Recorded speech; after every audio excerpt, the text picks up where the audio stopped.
We can't have a kingdom without a king. And we kind of got our eyes off of the king. We got to get our eyes back on the king, don't you think? I'll show you a couple of verses about how, did I tell you about the angel who came to my house and had a hold of my wind chimes? Yeah, this is it. I told you I live in the Raven Falls, and I love up there to get the revelation. So one of the shepherd rods time I was up there, and my porch is, I guess, 18 feet off the ground, something like that. And the fall of the year is absolutely gorgeous there. It's on the Blue Ridge Parkway, and the trees turn the most vivid colors you could imagine.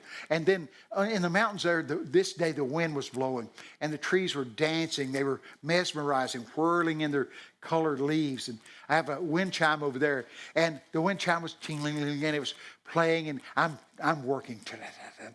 And boy, it's just wonderful. I'm having a time you can't imagine. And then all of a sudden, I realized I didn't hear the chimes. I looked at the trees are still dancing. I looked at my chimes. You know why I didn't hear the chimes? An angel is standing in the air, got his hands around my chimes just like that. Holding my chimes, looked at me like this, like, got your attention?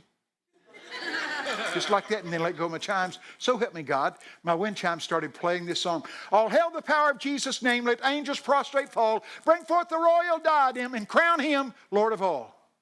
And then the angel spoke to him and said, tell the saints of God they'll learn more about the majesty of the Master from the book of Colossians than any other book in the Bible.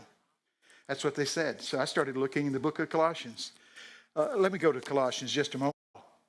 And then the angel spoke to him and said, tell the saints of God they'll learn more about the majesty of the Master from the book of Colossians than any other book in the Bible.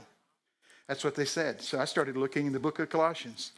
Let me go to Colossians just a moment. I'll show you a few verses that talk about the majesty of the Master. You want to see them? Yes. You ought to study the book of Colossians. I really mean it. Look here.